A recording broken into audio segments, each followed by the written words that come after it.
And welcome everybody to another episode of the Mind Sculptors podcast. I'm your host, Callahan, and today we are here to ask the never-ending question, is March of the Machines the set that breaks cEDH? Joining me today to help answer this question are my two lovely co-hosts today, all the way out from Las Vegas, Nevada. It's Sage. How are you doing today? I'm so excited to be here. For the first time in, I don't know how many sets, I think maybe since Strixhaven, I actually have new cards to talk about for Bergie, and that feels really good. So, no spoilers. Nobody take a guess at what it is. I already know. And then also all the way up from Montreal, what is it? Quebec?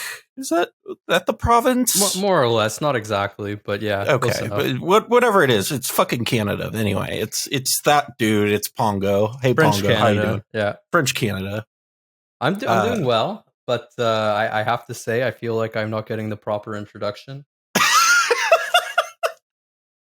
Excuse me, the Frenchman himself. I forgot. That's we gotta add it talk about, to make up for it. Oh, oui. all this work after all these years. No, Callahan forgets about it instantly. It's been a hard week. I know it's only Monday, but it's only Monday. It's been a long week. All right, it's been a long week. We've had a lot of stuff go down. So funnily enough, about this set, but before we get into it, one thing is, I know Sage and Phoenix were talking in our group chat beforehand about some of the rules changes that they have done for March of the Machines, and they are wild. Like, for example, if you make a copy of a token copy of a transforming card, it will transform, which is... It has both sides, which is weird. Wild. Which is weird, because whenever a token leaves the battlefield, it should not do it. So you have to exile... I think the ones that exile themselves to transform wouldn't do it, right? Yeah. I think that will... But I think it is doing that specifically so that, the day-night cards work properly if you make copies of them. Right. Oh, yeah, that's right. That's true. I think that's ultimately the only cards issue. I think that need to exile themselves when they transform are planeswalkers, so that they can get loyalty counters put on them. Planeswalkers and battles. And battles. Yes, and battles. Now we have battles. But battles are different. Theoretically, they wouldn't need to. They just decided that they're going to use the stack for all of them. Yeah, even the ones that flip into permanence, right? Yeah. And you cast the backside, which is weird. It is a cast trigger, which does mean they can get countered, which just tickles me to no end that you could attack into this thing to get it to flip, and your opponents could still counter it. Counter it, and if you cast it, attack into it, and go to transform it, if there's a rule in law, you don't get to cast it, which is funny. Yeah, I mean, there's a lot of interesting stack interactions that we can get into with that. A whole new card type, It's wild. It's really wild. I also hate that it's sideways, but that's just me. Yeah, it's going to make this set review real fun, because I'm going to have to be like, okay, so... watch us on YouTube to see our ridiculous faces. Yeah, seriously. Well, I mean, if you listen to the podcast, you would know that we are sponsored by Spotify for podcasters, and you would know on that free service, it now supports video podcasts. Fun fact. What? So it's a little unsolicited ad revenue for Spotify for podcasters. They already have a slot in our show, but as an aside, Callan, I have a pro tip for you. Okay. If you're on Moxfield, hit view details. Yeah, hit view details. You can get the Oracle text, so you don't have to turn your head sideways. Oh, feels like cheating, but it's not. It's the new meta. Check out the big brain on Brad. Look at oh my gosh. Sage, I've missed you. This is secretly a Nico's Angels podcast. It's just we're actually not talking about any social issues. We're talking. I mean, we'll find some way to slip some in there. Don't worry. Don't you worry. Oh yeah, no doubt. Fuck Tennessee. That's we'll just leave it at that. So let's get into this podcast, this episode, this review. So we do have a new card type, like we've talked about. They are called battles. They are a new permanent type, and they basically come in. They have, I don't know how to describe what it is because it's not called loyalty. They're defense counters. Defense counters. So they come in with a certain amount of defense counters that is denoted on the bottom right part of the card. And this particular card type is a siege battle, and which kind of implies that this card type will be coming back in some form, I believe. That there are like subtypes for the card type, kind of implies this will be reoccurring. But so for the siege card type, as a siege enters, you choose an opponent to protect it. You and others can attack it. When it's defeated, exile it, then you cast it transformed. So there's a reverse. They're all two-sided cards. And our first card that we're going to be talking about from this set that is a battle is Invasion of Ikoria. This is an X green battle siege, like I said. When it enters the battlefield, you choose an opponent, protect it, all that jazz. When it enters the battlefield, search your library and or graveyard for a non-human creature card with mana value X or less and put it onto the battlefield. If you search your library this way, shuffle. On the back side of it, that also comes in with 6 battle counters. So it only it's kind of like attacking into loyalty. The backside of it, when it flips and you cast the backside, is Zilortha, Apex of Ikoria, which is a legendary dinosaur that has reach. And it says, for each non-human creature you control, you may have that creature assign its combat damage as though it weren't blocked. Also, it's an 8/8. And so, to me, Pongo, this kind of reads like what's it called? Like it's Finale of Devastation. It's Finale of Devastation with a little with a drawback, but also a little bit of upside. Right. What's kind of your thoughts on this card? I know like a deck like Kinnan is probably interested in something like this. But it's interesting. Like certainly there are Kinnan decks that would play it. But you know, for myself, the builds that I play, I don't actually have Finale, or rather. I'm not looking for another copy of Finale. And that's primarily to do with the fact that,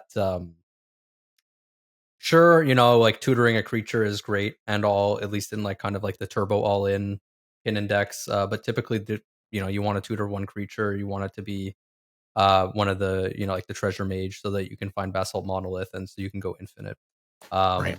And so the nice thing about these sort of like X tutor any type of creature type cards is that they can either find the outlet or they can find, you know, the Basalt Monolith for 5 mana. Hold on, or 8, I should say. Timeout. Before we continue, I just need to take a quick poll because you're saying basalt. Sage, how do you say this word? Basalt. Okay, I thought I was going crazy for a second because that's what I've called it, and I was just like, am I the only person who calls it that? Okay, so basalt monolith. Very herbaceous. Do what's the meme? Basalt monolith. Anyhow, basalt. So you want to be looking for basalt monolith, right? And so I am on Finale of Devastation. I don't know that I necessarily want to be on another copy of that effect, but certainly it's something to consider. Then there are versions of Kinnan that play obviously kind of more of like a toolbox, right, of like big creatures. You kind of more big, beautiful impactful creatures. Yes, exactly. Yeah, how about that backside though, huh? The backside's pretty good. But yeah. So that's it. I mean, it's Kinnan aside, there's certainly a lot of decks that are very, very interested in this card. As you alluded to, there's the downside where it's not an infinite mana outlet. Right. And that's a notable downside in a deck like Kinnan, for example. But also in a deck like Thrasios Bruce. Like Omnath. And like Omnath, yeah, where Nobody you're plays often nobody good at any rate. yeah, you're often planning to use Finale as a win condition ultimately, right? You will have an option to draw your whole deck, play out a couple of mana dorks, and then you make them infinitely large, and you just tap each of your opponents gently for 1 billion damage. So I think that this card is going to see a ton of play. Where it's not going to see play is in decks that weren't already playing Finale of Devastation. That's for sure. Because I don't think that the upside of Zilortha is enough over the theoretical upside of being able to use it as an alternate win condition. In the rare cases where you might just have 12 mana and 3 creatures in play, and your opponents for whatever reason don't have anything in play. That being said, Zilortha is pretty cool. And I would certainly, I could see myself trying to eventually get that 8/8 into play after tutoring for something and somebody disrupting my win attempt. And just using that as a beater into maybe like a stacked out board state or something like that. It's not entirely negligible, but I would consider it to be sort of incidental upside. Yeah. Speaking of Omnath, I mean, when you look at the Sage, I know that you do, that is a green deck, fun fact. Is this maybe a card that you would consider in this? I mean, what type of decks do you think are looking to play this? Because I mean, there is a market for this, right? Like there's certainly a market for this card. There definitely is. Because like if you look at Omnath being Locus of Creation, so it's Sans Black. So being able to increase the density of tutors that go and get your creature combo pieces or just other things in the deck. So like the only it's Dockside. Humans.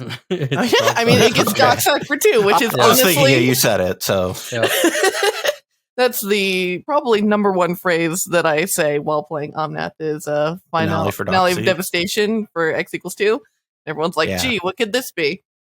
So I think for me personally, I'm cutting Imperial Recruiter for Invasion of Ikoria, just because if you're in a primarily green deck, which Omnath is, running Allosaurus Shepherd makes it uncounterable. It gives that extra synergy. It brings it right onto the battlefield and not having to, like Eladamri's Skull, tutor it, put it to your hand, and then put it in the battlefield. So in that way, it can help sneak around rule of law effects, which is something that's really nice. I don't give a flying fuck about the backside. Like, it might flip, which might be cool in a stacked out game, but I think primarily for like the way that I like to play, which is like proactive and very combo based, like that's such a fringe case to me that I'm like, it's not even on my radar. But having just another green tutor, to go and get any of the combo pieces that I need is excellent. I will say, like, I feel like in a deck, like, I'm trying to think of what it's called. Who's the big green partner that I'm thinking Kamal. of? Not Kamal? Yeah, Kamal. Like in Kamal decks, I feel like this is slam dunk, right? Because this, like, outside of Kamal, you're playing a lot of like creatures. You're winning with combat damage. You're animating your lands and turning them into things, and just letting them basically get unblockable is pretty good. I don't know I'm not sure if in Dalsum decks, if the bulk of creatures are humans or non-humans, but the backside seems like it'd be a slam dunk in Dalsum if they are non-humans primarily. Yeah. It's pretty easy for for Kenrith to swing in and flip this into an 8/8. Yeah. So theoretically, this is something I could see myself playing in my Rule of All Kenrith builds. Gosh. Just Yay! being, another dockside, which is always nice. Yeah. But like you also said before, that's kind of like the win con list, like come all type decks, albeit with a combo. But also on top of that, we have something that we can play relatively early on and attack into this invasion should that ever be something that seems necessary. I'll say it seems like it's pretty easy to flip. Also, not to go without saying, but it is like a very budget friendly card at the moment. True. So if you don't have a finale, you can't afford a finale. This is a really good card to pick up right now. Because it's only going for like $6 if you pre-order it. So that's like not a bad going rate for effectively a finale without the win attached to it. Right. Hey Pongo, your warriors can get in and assign combat damage as though they weren't blocked. Hey Pongo, are you ready for everyone's favorite game show? Well, so this falls into the category of... I actually don't think we have any of those outside of this card in this set. And this one, unfortunately, like I was saying before, Najila doesn't even play finales, so... No, yeah, exactly. No, there was one that I was thinking that we're going to talk about later that's like the 8 mana demon. I was like, but all of your creatures... Like, Najila makes so many warriors, and then they can combine... It's perfect. There's other things with that demon that are worth talking about. Yeah. Yeah. Oh my goodness. That's the dragon, not the demon. Anyway, we'll get to it. Anyhow. That's right. It's a dragon. Next card on our list is this is the last battle we're talking about, and that's Invasion of Arcavios, which costs 3 colorless and 2 blue. And when Invasion of Arcavios enters the battlefield, search your library, graveyard, and or outside the game. So if something's been exiled, for an instant or sorcery card you own, reveal it and put it into your hand. You search your library this way, shuffle. I don't know if you're noticing a pattern with the 2 cards we picked here. The backside of it is an enchantment. It's called Invocation of the Founders. And it says whenever you cast an instant or sport... Wow, I can talk. Whenever you cast an instant or sorcery spell from your hand, you may copy that spell. You may choose new targets for the copy. So I ask, Sage, for your sage wisdom. Nobody's ever said that to you before. I am the first. This is completely original. True, yeah. When you look at this card... When you look at this card, where are decks that you see this having a home potentially? Because I mean, like 5 mana, get any card from any instant or sorcery from your deck, graveyard, or even something that's been exiled, which is relevant. No, isn't outside the game? No, exile counts as outside the game. I don't believe it does. I don't think it does. I have to because if something has been exiled in the game, it's still exiled in the game. Like it means like for your sideboard. Yeah, so Karn the Great Creator actually says notably. Yeah. Card you own from outside the game or in exile. Oh, okay. As an example. So never mind that. That would be so good. So you get anything back from your library or your graveyard. Like it's a pretty versatile tutor. It is at 5 mana. It has a little bit of upside. Like where do you think this has a home if it has one? So I definitely think like obviously low color decks with blue who I think blue and red definitely could use this as another tutor to go and grab instants or sorceries and a pull from your graveyard. Somebody go get Ken. But the problem is that this is not an instant or sorcery. Yeah. The battle. And for the backside, like, I don't know. Whenever you cast an instant or sorcery from your hand, you can copy it. Okay, like, but that's a Krark. That's actually wild. That's actually a Krark. Yes. accurate. It's Kruk without the downside. On the Kruk You alignment have to chart. go through so many hoops in order to get that, Yeah, and it has seven seven defense counters. Yeah. And if you're in a low colored deck with blue, like how many? You probably have 6 fucking creatures in your deck. Like you're not getting that thing to flip anytime soon. So like Listen, that's a Kruk struggle. damage, baby. You gotta get into the Kruk zone. True. I mean, you can, notably, things that damage any target can hit battle, so that is true, but it's like, at that rate, do you want to hit this battle, or do you want to hit mana dorks? Do you 7 want is to nothing. That's just like one exalted Sarah Ascendant. Like, I'm- that's every game. That's every you're game. not wrong. Like, I don't know. I'm a little skeptical for the 5 mana price and then the 7 defense counters to flip it. I don't think it's impossible, but I think that's something you do have to think about and plan around. Right. Pongo, you were the one who suggested this card for the episode. I did not have it in my initial draft. Let it be known. Why are we talking about this weird 5 mana tutor? So actually, what are your thoughts on it? The reason why I wanted to bring up this card is sort of twofold. And the first one leads into the second one. So first point, I want to enjoy this art so bad, but I have to cock my head, and it really bothers me.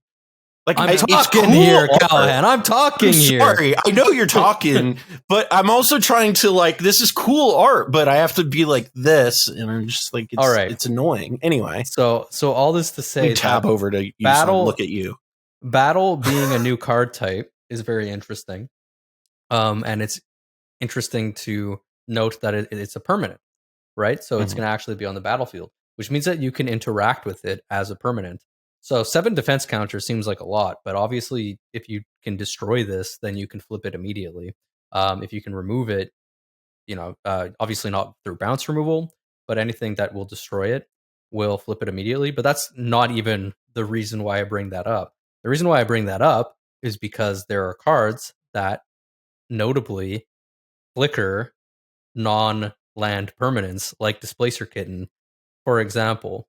So what's really interesting about this card is that it looks in your graveyard and it looks through your deck. So this can be a 1-card combo in Displacer Kitten decks where you can use this to tutor up something like, let's say, like a Neoform. And then you can, for example, Neoform Tymna into Displacer Kitten. And then, I don't know, play a Dark Ritual and use that to bounce the invasion. And then play something for 3 mana or some amount of black mana that goes to the graveyard, like a Demonic Tutor, which allows you to flicker this again, getting back your Dark Ritual. Then you Dark Ritual, you Demonic Tutor, you Dark Ritual, you do that song and dance.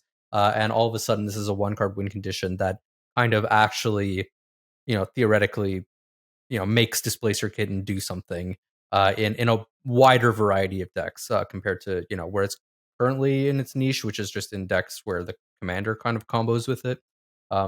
This is sort of a commander agnostic Displacer Kitten combo potentially. That's true. I didn't think of Displacer Kitten, which is oh man, with that card it's busted. This just kind of goes off with like a Ghostly Flicker, doesn't it? By itself? No, because no, not by itself. With so you like Kitten. Yeah, but like with a Displacer Kitten and like a Ghostly Flicker. I mean, I guess it goes off with a Displacer Kitten. Well, so the tricky thing about Displacer Kitten that a lot of people forget sometimes is that it's a cast trigger. Right. So that means that this card will be flickered while Ghostly Flicker is still on the stack. Right. So you will need something else that you can replay and not go net negative on mana with the Ghostly Flicker, which is not that hard because what you just described, with the right land in play, will work. Doesn't it make infinite mana with just a Dark Ritual and a Displacer Kitten? Because you would get the card back in your hand. You need another card that you can play. One more card? Okay, so you need one more card after the Dark Ritual. It needs to be something that goes to the graveyard that's an instant or sorcery that you can play off of Dark Ritual mana. Okay, well now I'm interested. But it's not that hard to do if you consider the fact, too, that if you have extra mana, you can be flickering this and just tutoring up the whole combo, right? So, if you play like a Lotus Petal just after this, after you tutored up your Dark Ritual, that's like another tutor.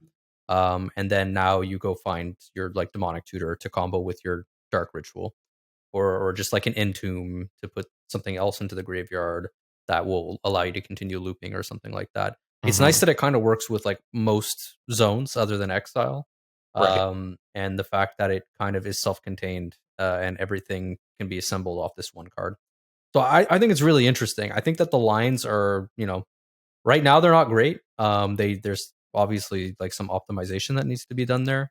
But there could be something there. It's worth looking into.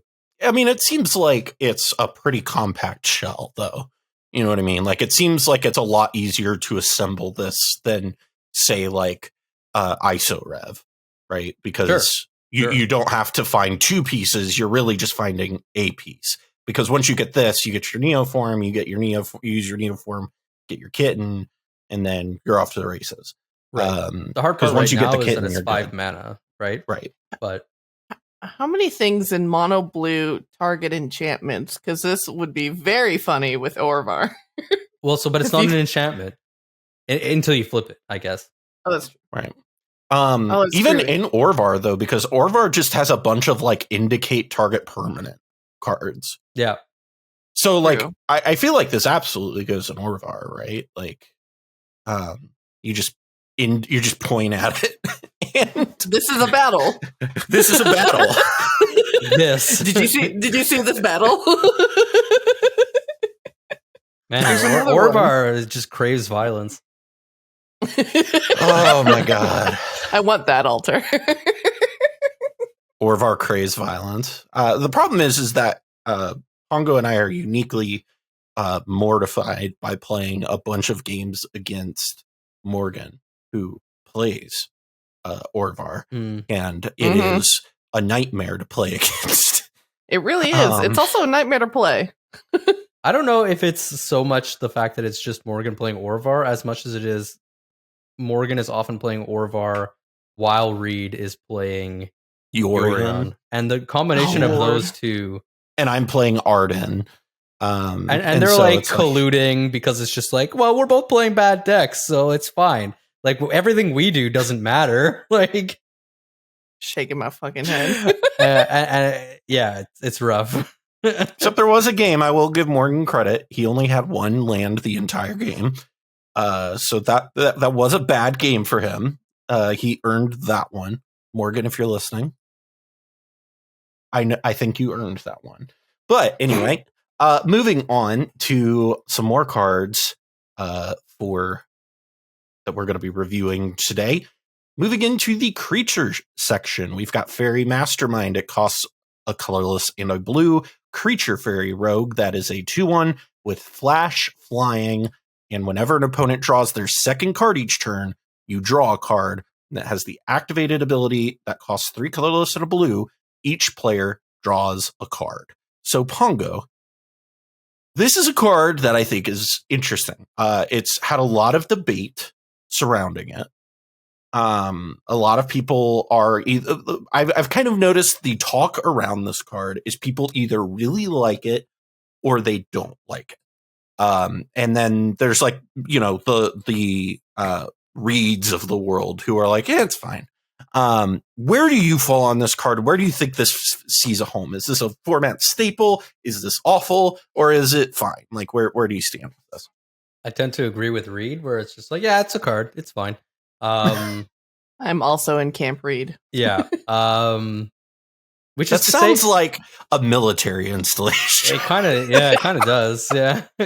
Camp. Is that where they take it? It sounds like a place they take the what is it? The CEO of Wizards whenever times get tough. Here in Camp Reed, we indicate battles. Oh boy. Anyway, so yeah, Faerie Mastermind. It's fine. There are some decks where I think it's better than others. It's obviously not, a massive format staple. I think that in terms of the actual draw, it's a little bit below Archivist of Ogma. So I think far below. Yeah. Tell me how you really feel, Sage.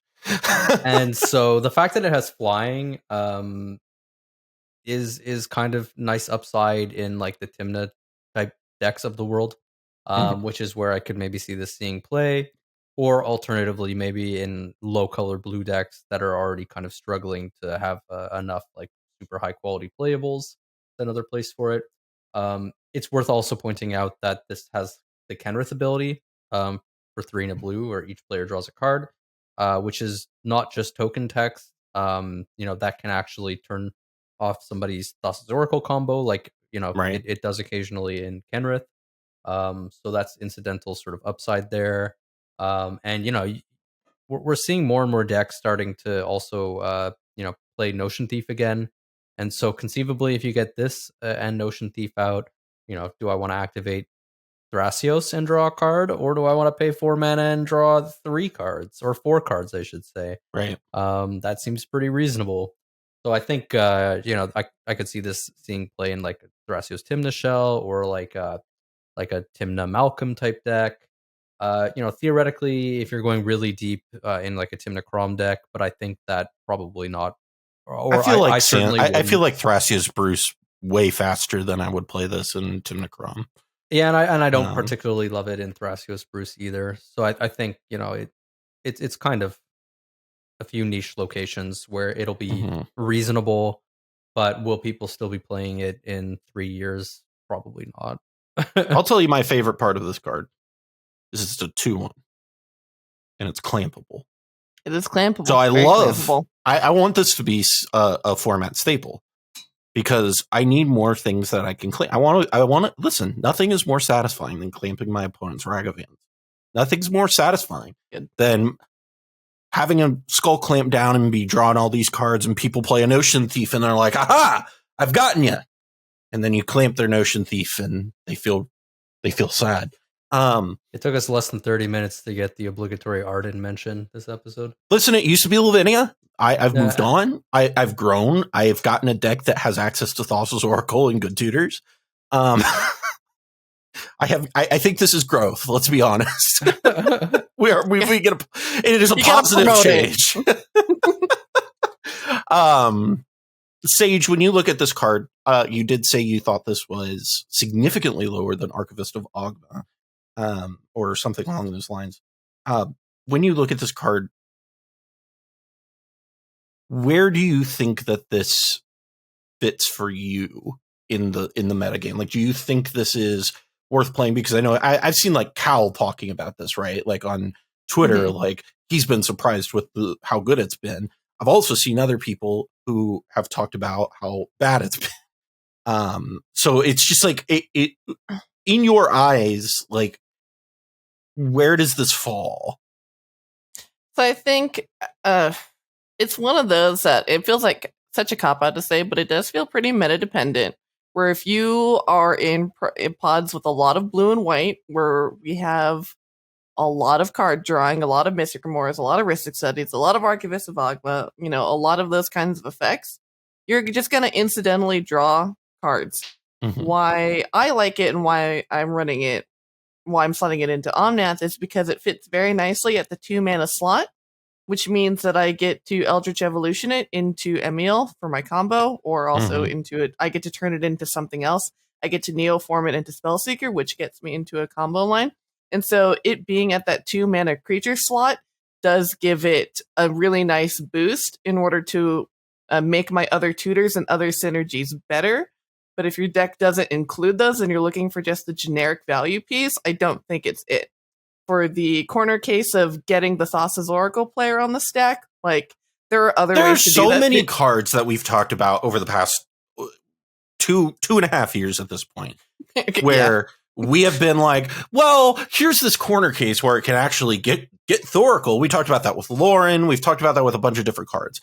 And at this point, I look at that and I'm like, yes, it's a thing that can happen. I don't think it's a it's not substantial thing to judge it on. It's nothing. It's nothing to write home about. It's something to base your judgments on. But it is like you could do this. It's an incidental thing.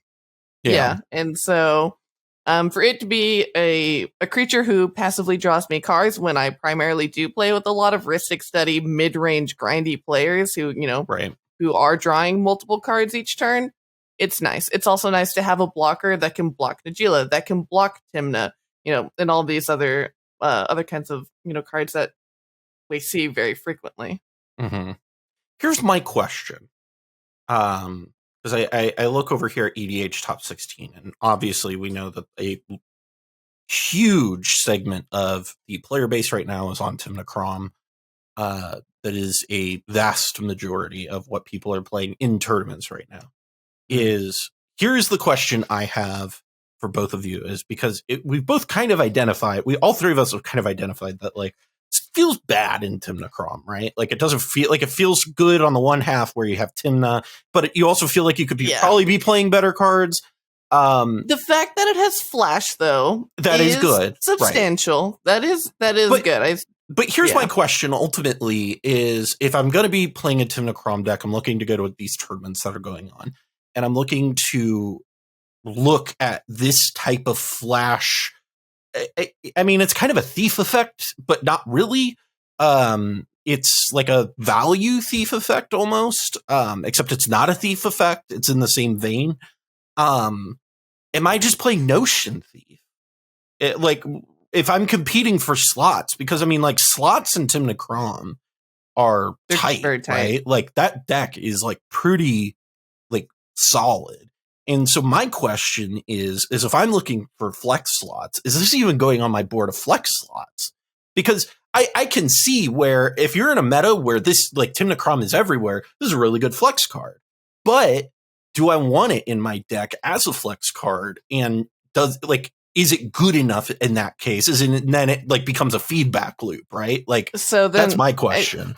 So I think for it being specifically one in a blue, its biggest competitor is Ledger Shredder, and very similar sort of feeling there. And so I think it's either, do you want to play Ledger Shredder or do you want to play Faerie Mastermind? Like, which one's going to be more useful for you? And the fact that Ledger Shredder gets bigger is very notable. That's true. And the fact that Ledger Shredder is whenever a player, not just your opponents. Right. So, like, I don't think it beats Ledger Shredder in most cases. But if you want a second Ledger Shredder, sure. Yeah. What do you think, Pongo, in this tournament meta? Where does this kind of land?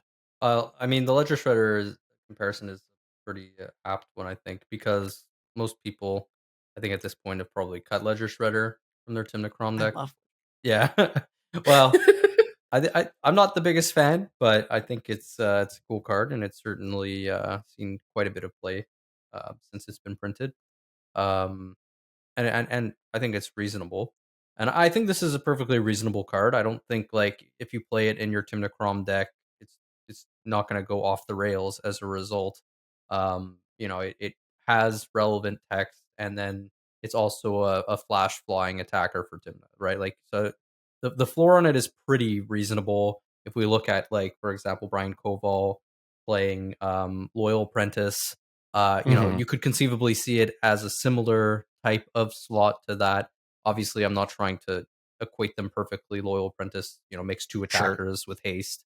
So there's certainly an interesting conversation that could be had about that specific comparison that I don't want to get into.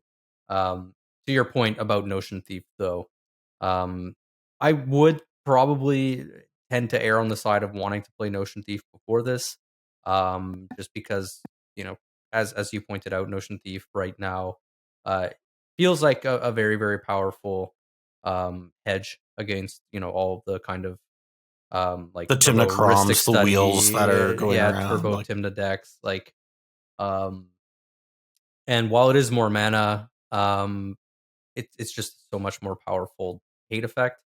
Like, I think most of us here will remember playing with Hull Breacher, just how obnoxious that card was. And Notion Thief, while it is worse, rest in pieces. Yeah, it's not so much worse. It is just worse. We did play Notion Thief before Hull Breacher was ever printed, and we grinned and bared it. The before times, and then we all just kind of smile and passively wave at gosh, what's her name? The Narset. Yeah.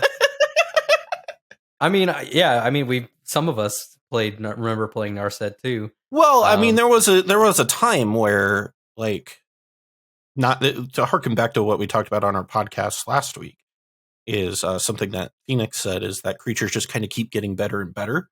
And it's one of those things where the better your creatures get, the worse your planeswalker that can only down tip gets, right? So like as far as hate effects goes, it's maybe getting an activation, but even then, like, how much value is that at 3 mana? And I think Hull Breacher definitely recontextualized that card for a lot of people. And like, I think pre-Hull Breacher, it was seeing, like, it was kind of dropping off, but I think once people saw what else was at the 3 mana slot, when Hull Breacher got banned, because they all kind of moved off Narset when Hull Breacher comes out. Then you get probably, but yeah, a little bit before that, but I think in mass when, I was like the Hull Breacher comes out, probably, yeah. And I think when you go back and Hull Breacher gets banned and you go back to look at it, you go, oh well, you know, there's so many better 3 mana cards that I can fill this hole with, or cheaper cards that do this thing better. But regardless, Faerie Mastermind, get in the comments, let us know what you think of this card. I'm going to give this one to Sage. And it's funny because I think this is the least Sage card I could possibly imagine. And that's Phyrexian Censor. It's 2 colorless and a white. It's a 3/3 Phyrexian wizard. And it says each player can't cast more than 1 non-Phyrexian spell each turn, and non-Phyrexian creatures enter the battlefield tapped. The only reason it is going to you is because it's the next in our list and you're the next person to talk. So, Phyrexian Censor, we've got a new rule of law effect. How do you feel about that, Sage? Give us your thoughts. Lucky number 7 on the audience. Lucky number 7, baby. Oh man! So Jiminy Crickets, for our audio only listeners, I was making the whoop-de-doo signal with my fingers. As you might imagine, I am not a fan of rule of law effects. I find them boring and annoying. So when do we get 8 so we can have 8, like an 8-rack rule of law? That's what we need. We need them to print one more. We need one more. Here, Wizards of the Coast, if you're listening, instead of printing an unplayable 5-color commander every set, print a new rule of law every set. Depending on who you ask, they're already unplayable. I'm good. So Sage what I think is famous for playing the slow Staxy rule of law deck. Oh yeah. You would never try to go off on turn 1 with no lands. You would never consider that. Ever. It definitely 32 lands lands on only film. in Sage decks.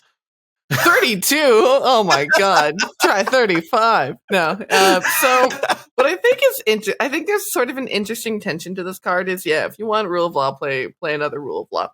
What is interesting though is that it is symmetrical, and that you can only cast 1 non-Phyrexian spell each turn. How many Phyrexian spells does your Stax deck play?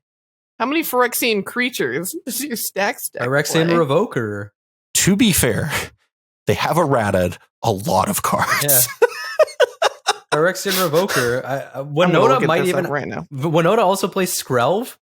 Like, yes, we love the boy. Is now a very get with it. Come on, very well. All the cool kids are getting completed. It's fashionable. It's totes Rexian. But anyway, so Phyrexian, you have these Phyrexians. I will say that it is notable that Elesh Norn is a Phyrexian. Granted, how often are you casting Elesh Norn?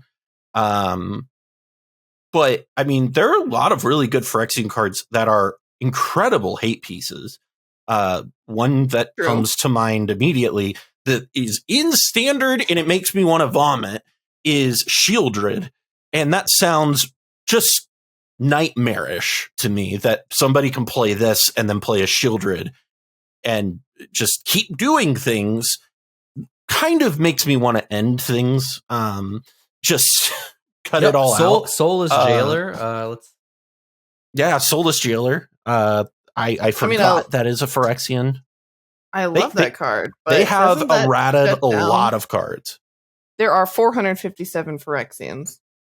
Well, no wonder they couldn't take on the entire multiverse at once. There's only one for every day of the year. Plus some splurge. But yeah, I just now I'm looking through the list of Phyrexians to see how many actually get played substantially. I mean, Phyrexian Revoker sees play, and when the other one? The Soulless Jailer is starting to see play again, or again now. I think literally all these cards are in Winota. So this is a Winota card. All right. I feel like that kind of went without saying. I feel like I could look at this and kind of intuit that it's a non-human, it's a rule of law effect. This kind of just goes very nicely into Winota, I would say. Winota stonks. Yeah. But I mean that is the hard thing though, is what like the slots on that deck are very tight by this point, and like how they could cut just rule of law for this, right? Like this is honestly on a creature. Theoretically, if that's what they wanted to do. Alternatively, I don't know. Like there's like an interaction piece here or there that can be swapped. I'll leave it to the Winota players to ultimately settle on. I'll leave it to Lua.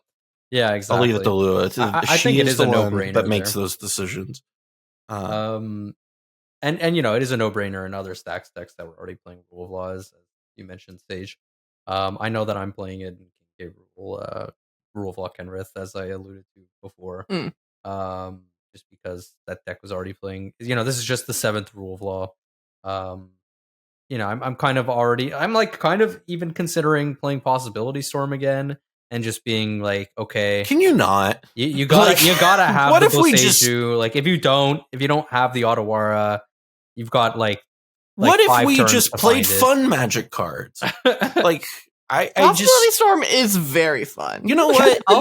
Cal, excuse me. How in the world can you say this with a straight face when you played Lavinia? This isn't a straight face, baby. Literally Lavinia. There ain't nothing about this that's straight. Listen, okay. In my defense, Omen Machine, you can still cast the cards in your hand. We don't play Knowledge Pool anymore. Because you don't play Lavinia anymore. Cast the cards in your hand. What'd you say? Because you don't play Lavinia anymore. Well, that's its own issue. But, if I did, we wouldn't be playing Knowledge Pool. And that's not entirely true. But we weren't for a time. Anyway, no, I'm just, the awkward silences. Next card on our list is a card that is bonkers. I like how we actually did not even cover Phyrexian Censor particularly well at all. It has other text. What do you want me to say? It has other text. It's enter the battlefield tapped? Yeah. It's kind of worse Archon of Emeria. That's the awkward part for a deck like Winota, right? We just said, it could go into Winota. I think the Winota pilots are saying we're going to suck up the anti-synergy. Anyway, let's move on. I think it goes in Winota. I mean, I think we can look at this. This is Winota. It hates on blockers. That was the point I was trying to make earlier. Yeah, that's the point I was trying to make earlier, is that for the stacks decks who are primarily doing combat damage as a win con, like having their non-Phyrexians, who are their big beaters, who are their win conditions aside from Melistorn, entering tapped is a problem. Mm-hmm. Like having your Sharn enter the battlefield tapped kind of defeats the whole point of it. Don't play a Sharn. That's fine. Like, play good stacks pieces.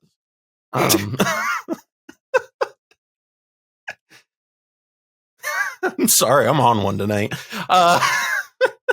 Sharn is like one of the only stacks pieces that has a hard stop to Omnath, so that's why it's like perpetually on my mind. So that's why you worry about it. I'm over here, and I don't worry about stack stacks anymore, baby, because we just what are stack stacks? It's who's activating artifacts to equip them? That's just an ability. That's so last year. That's so old school. That's so funny. Anything else for this card though? Like, I mean, do we have other thoughts on this card? It feels like it's pretty cut and dry, right? Like, it is Archon of Emeria, but for Phyrexians, and there's some drawbacks. There's some no drawbacks, and it's a rule of law. Notably, it's a 3/3 though. I will point that out. Thick. Yep. It does have a body. 3/3 for 3. Yeah. It's not a 2/3. But it doesn't have flying, so evidently one or first strike. Also doesn't have trample. True. Doesn't have haste either. Yeah. Or death touch. Anyway. Also doesn't have island walk. The only way this episode could get in the can worse is if Ian was here to shitpost, because I think that would be the only way this could get any worse. I'm having a great time. Next card on our list is the last creature, non-legendary creature on our list. It is Hoarding Broodlord, which is a big old dragon boy. This card costs 5 colorless in 3 black, has Convoke and flying, and when Hoarding Broodlord enters the battlefield, search your library for a card, exile it face down, then shuffle. For as long as that card remains exiled, you may play it. Also, spells you cast from exile have Convoke now. So cool. Why couldn't this be legendary? What the fuck? I want this as a commander. And it's a 7/6. So this is a Prosper win con, right? Like, oh yeah, this is like there's a really good line with this card, and it goes into a lot of like black X decks. I think the like win condition can be done. The line can be done just with black cards, so it's like a mono black win condition. But obviously, adding extra colors will kind of give you additional options as you go. So particularly for like cheating it into play. I know like Tasker, Sinestra made a post on Twitter, looking at like, you know, you do like Neoform Eldritch Evolution into this, and then you can kind of proceed into the sort of standard line. Obviously, in a deck like Kaalia, you just kind of turn Kaalia sideways and put this into play. And I think Kaalia is already playing probably all the cards that this ends up being a combo with. And I think the same is likely true for Prosper. Maybe Prosper was not playing like one of the cards that goes into the combo. It also feels like a card you play in Crick, right? Like theoretically, yes. And obviously, like it's great with all the reanimation type shenanigans. But you know, are you gonna like bury it alive this as opposed to like your like necrotic ooze type piles? I don't know about that, so we'll see. I mean, it's very clean. I will say that it's a little mana intensive compared to what Keurig. It is a little mana intensive, but in any case, the line is you cheat this into play, or you know you get it into play somehow, and then you tutor up Saw and a Half. You can use Saw and a Half on this, and then basically. And actually, you can convoke this to pay for part of the Saw and a Half. Then you get 2 of these, so you get to tutor for 2 things, which you also get to use both of them to convoke the 2 things, so you can get like and a your sacrifice, spells have double convoke. which I mean that's like almost as powerful as Island Home. But so you get something like a sacrifice effect, at least for the line in Tasker. That Sinestra was talking about, and then you can sacrifice one of these to make a ton of mana, and then you can convoke to cast like Appearance of the Abyss, for example. So that's just like a pretty clean line where all those cards I think are reasonably playable. I know that like Tasker, for example, is probably playing all of those except for Saw and a Half. And now they're playing Saw and a Half. If they're playing this, yeah, this definitely goes in Tybalt for sure. Yeah. Yep. It's usually Valky. We don't talk about that. We don't talk about that card. Yeah, this seems like it's nuts in Tybalt.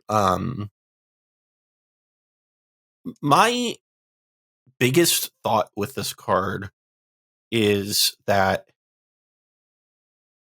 it's like Runescar Demon, but with downside, but also with upside, if that makes Trade-offs, sense. if you will. It's like, in the trade-off feels like it's negligible, if that makes sense. I think this makes Soulless Jailer a lot better of a Magic card. Not that it was a bad one to begin with, but it also makes, Dranniths even more problematic for those types of decks. But Sage, like you said, like this goes into Valky. Like, how much of a slam dunk is this for Valky? I mean, it is your spells having Convoke is helpful. That deck doesn't run too many creatures. I think we're on about 12. Mm-hmm. But I mean, depending on what you rip off the top of your opponent's libraries. There we go. That was the word we're looking for. Right. And yeah, so it's basically to be able to put things into exile, and then also running things like Prosper, so we get to get more free value off of having our things in exile. Mm-hmm. Makes it just really, and it's just such a good reanimator target too. And specifically in Valky Tybalt, we're looking to get to 7 or 8 mana anyway. Right. So it is not a problem to cast this thing if we need to, but they're obviously you're playing like the reanimation package, right? And then playing something like Burnt Offering and getting 8 mana off of it is so good. Yep. Yeah. I think Burnt Offering would be the kind of really good alternative to Sacrifice for most decks. To do this type of stuff, especially in Black-Red. And I think, like, I don't know if Prosper was playing Burnt Offering before, but I think it was playing Saw in Half. I don't know. I guess it depends on who you ask. Yeah. It definitely depends on which Prosper camp you ask. There's like a couple different ways of playing that deck. But moving on to the next card on our list. This is a sorcery. It is Dance with Calamity. It costs 7 colorless mana and a red. Shuffle your library. As many times as you choose, you may exile the top card of your library. If the total mana value of the cards exiled this way is 13 or less, you may cast any number of spells from among those cards without paying their mana costs. So, Sage, this is kind of like a red ad nauseum, right? Like, ooh, I love a good gamble. And not the card. Now I will say, it does give you the option of stopping, right? So it's the same deal as ad nauseum, where I had misread that before, where I thought you had to like choose a number beforehand for some reason. So I thought this card was way worse than a lot of people did.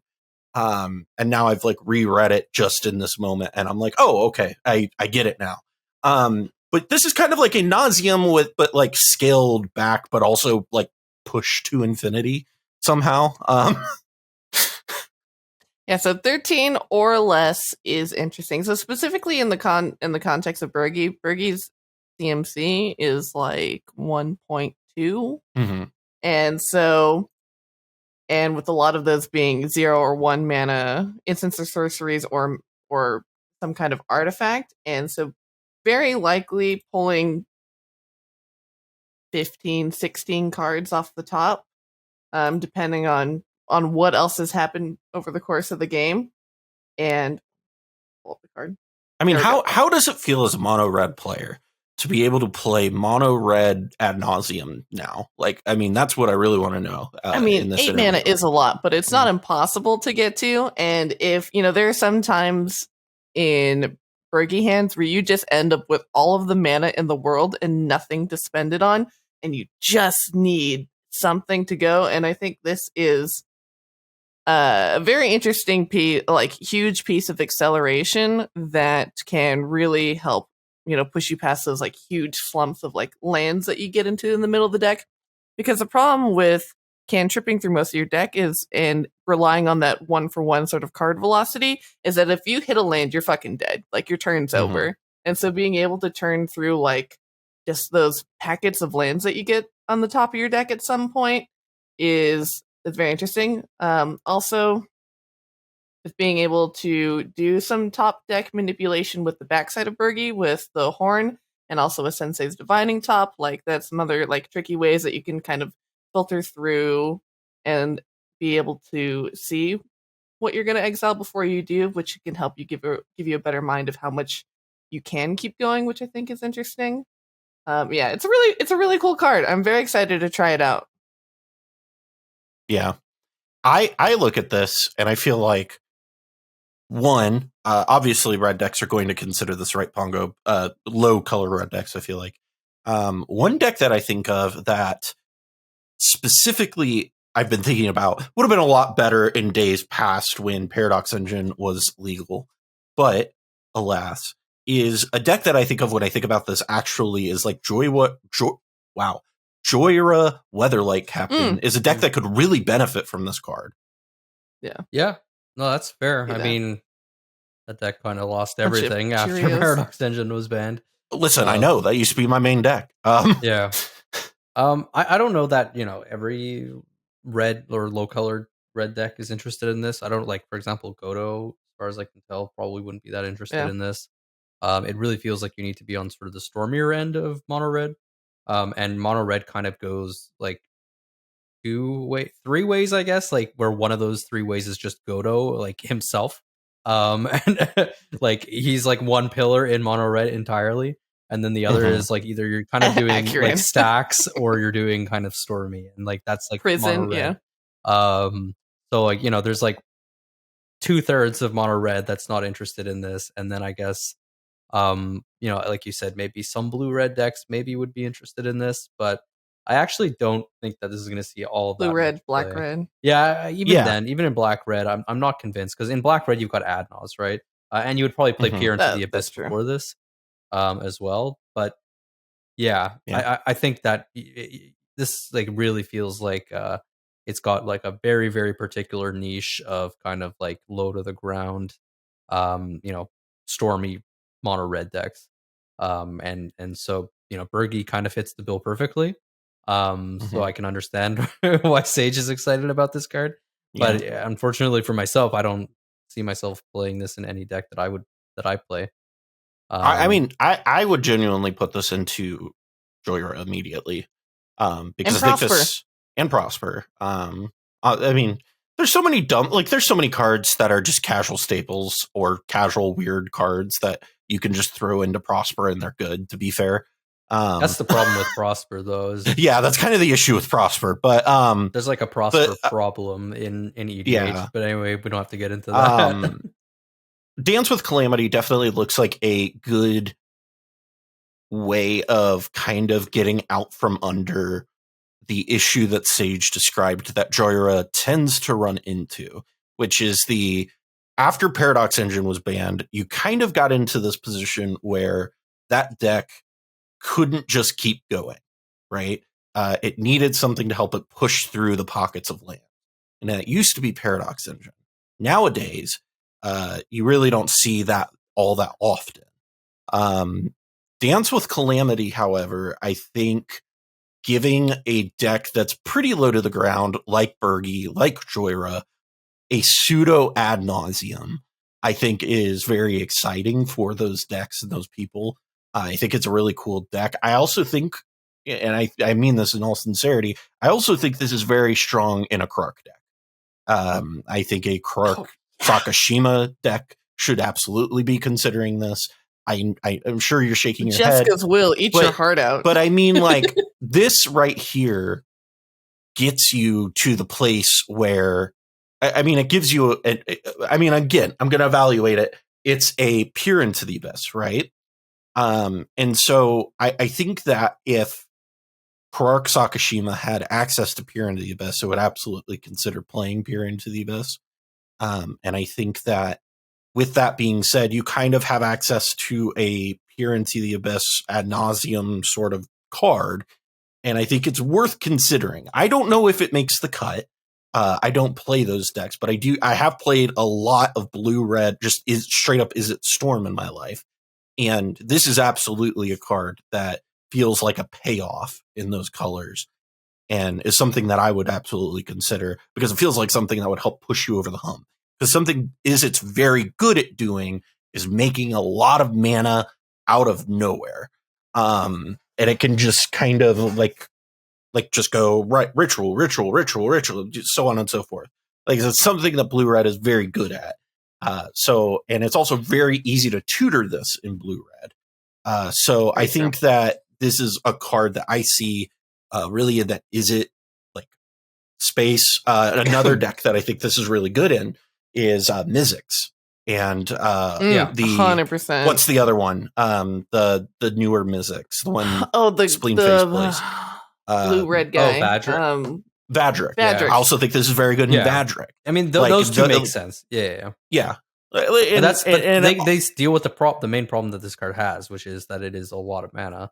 Right. A lot of the other decks you mentioned operate, I think, on pretty narrow margins. I think Birgi is perhaps the exception, but Birgi also makes mana in the command zone. Sure. Yeah, exactly. Having the mana accelerate in the command zone is a huge boon. Yeah.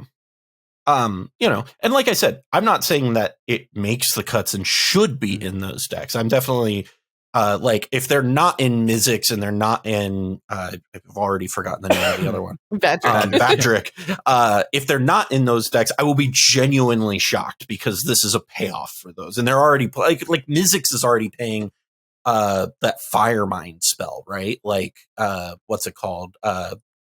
It's like 7 mana and I can't remember the name of it all. Fire Mind's Foresight.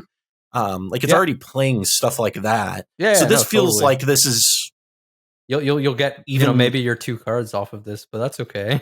I think you get a lot more than that off of it. I'm kidding. I think you get the joke is that deck plays a lot of big bombs like this because it discounts them. But I think you're pretty happy in any case. Perhaps the awkward part in a deck like Mizzix is that you could be at 4 and like theoretically. Well, maybe not 4, but you could be at 6 and being like, okay, well, I want to go again. And then maybe you hit something that puts you over. But, we'll see. I still think you play it regardless. Yeah, it seems like a slam dunk in those decks. Next card up on our list is the first instant on our list. And that is Surge of Salvation. It is a white. It costs 1 white. And it says, you and permanents you control gain hexproof until end of turn.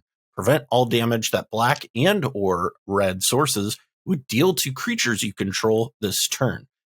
Pongo, this is the first, what is it? God's Willing, or what's the name of the card that I'm thinking of? One of those first, like protection spells. Yeah, like a black myth. I mean, what it is it's sort of like Veil of Summer almost, but in white. But it's for you and permanents specifically. Right. So it doesn't have the spell protection of it. But I mean, this is a big get for white decks, I feel like. Yeah. I think what's nice about this compared to other options is that it will protect all of your permanents. A lot of those effects previously in the past in white, with a few more recent exceptions, have protected primarily creatures, and they have not necessarily protected like everything all at the same time. Or they would only protect one particular thing. Well, that's what I'm saying. Exactly. Or like one targeted thing. One target. Blacksmith skill was target permanent. That's it. And so this also protects against damage-based sweepers and stuff like that. So this is, there's a lot to like about this card. I think, the comparison to Veil of Summer is interestingly one. It's not. You're not the first person that has made that comparison that I've seen. I think it's closer to Autumn's Veil, if I'm being honest. But, it's closer to Autumn's Veil, perhaps. But I think that protection on the stack is so much more valuable. Perhaps with the exception of in the type of decks that I think are interested in this, which is where you can kind of make a distinction. This is going to be reasonable, and I think probably a pretty strong consideration for super low colored white stacks decks that want to protect particular disruptive permanents from their opponents being able to remove it. There's like equipment. The problem is you're talking about a blue-white deck, and this is not going to take the place of any counter spell, right? I know. And obviously, there's the other issue, which is, that, the Veil of Summer comparison. This doesn't draw a card. If this drew a card, it would be insane. I think. Oh my Yeah. god. Stupid. Yeah. Ooh. And we have been seeing white cards cantrip, so it was not outside the realm of possibility. Perhaps at some point We're in this almost card's there. design, maybe this did cantrip. I suppose we'll maybe know one day. Well, it would probably have cost 2 and a white, and it drew a card. Yeah, well, I mean, you never know. I mean, we're getting a white remand here soon. That's it. A white, actually strictly better remand. I think, but theoretically, it's coming in the Lord of the Rings set. Yeah. Oh, Yeah. I haven't even gotten there yet. Right. That's it. Don't worry about it. You're fine.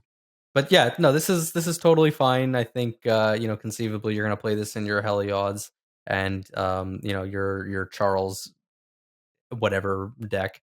Not to malign Charles or anything like that, but it's it's just any of the various mono white decks that Charles would play perhaps would be interested in this. Is more what I'm trying to say. Let me ask you this though. We've talked a bit about Winota earlier today. Is this a card you would consider in Winota, like as something that could potentially, I mean, one, hedge you against sweepers potentially? Well, I think but that's also, that's kind of an issue like- with this card. There's two issues with this card that I sort of didn't touch upon. It doesn't protect against specifically Toxic Deluge. It does protect against, and it doesn't protect against Dam. I think that's pretty big. And it also doesn't protect against Dress Down, which is really huge, and Cyclonic Rift, which is sort of becoming a pretty big deal again as well. Or Winds of Abandon. It does protect against Fire Covenant, which is sort of on the upswing in terms of play, which is nice. But will Winota play this? I'm not so sure. Again, I think Winota is. I would be surprised. Yeah, It's hard for kind of just non-creature spells to make the cut in that deck in general, and I think that. Go ahead, Sage. I was gonna say, this card to me reads, if you wish you could play Boros Charm but can't for some reason, because one of the modes on Boros Charm is permanents you control become indestructible, which is effectively what this is doing in most of these cases that we've talked about. So it's like, if you wouldn't play Boros Charm, which has other upsides and other modes, why would you play this? What corner case are you edging for that pushes think it over the edge for you? I think hexproof and it protecting you can be relevant. And you is notable. I do think that it is relevant. The fact I don't know if it would make the cut. The fact that it hits multiple things is actually less relevant in cEDH than I think it is in perhaps more casual play. Because I don't think we play many kind of 2-for-1 type effects, which you would see in more casual play because they tend to be less efficient. In terms of mana, they tend to be less mana efficient, but obviously their effects are pretty efficient. So if Winota was not playing Black Myth skill, I don't know that this would necessarily make the cut, right? Sure. And I think that's probably a good way to evaluate this card. It's not so different from something that already exists. It's situationally better, but I think a lot of the time, functionally, it'll be pretty similar. Yeah, it's an interesting card. I'm interested to see where it lands if it sees play at all. I definitely like these types of effects existing. I think more of them existing is pretty good. I will say this is notable. One notable thing about this is it does also stop what's it called? Buseju and Odawara and all of those things, because you and permanents you control gain hexproof. So I do think if you were a low color deck that is needing to hedge against things like Buseju, this is a good card to consider because this is going to absolutely be a protector in that sort of environment. I think if you're in black and white, if you're in white and red, I think this, and if you have to deal with heavily interactive decks, I think it's worth a look for sure. Next card on our list is the last of our non-commanders for our set review, and that is Change the Equation. It is a colorless and a blue instant that says choose one counter target spell with mana value 2 or less, or counter target red or green spell with mana value 6 or less. So Sage, you are kind of the proponent of some of the more wacky, perhaps, counter spells out there, right? Like people call me crazy for playing Memory Lapse, but I mean, you play wilder shit than that, right? Like Horribly awry, baby. Let's go. Yeah, I mean, you do play a lot more of the narrow counter spells. So, like, and I don't mean that in an offensive way. I know it definitely came out in a really awful way. I'm really good at doing that. But like, when you look at this card, you know, when you evaluate it, how do you evaluate it? Because I thought this was like a perfect card to ask you about, because like you really do evaluate some of the more fringe counter spells in the format. Yeah, so I really love counterspells, first of all. And I think the methodology that we use to evaluate counterspells, I really think has to come under much closer examination in cEDH, because, as we said earlier in this very recording, creatures are getting better. And we need to be able to interact with creatures in a meaningful way, which is why I run cards like Horribly Awry, which counters target creature spell with CMC 4 or less, and it exiles it instead of going to its graveyard, and it has void, so it can't be red blasted. We need better tools to deal with creatures, and I think we're finally getting to a place where people are running Swords to Plowshares and Path to Exiles. It only took how many years? Instead of just running bounce removal. But so I think we also need to, when we think about our interaction suites, not only for removal, but also for counter spells, is you need to think about the way that you're going to use the counter spell, what you're going to use it against, and what you're primarily expecting to see.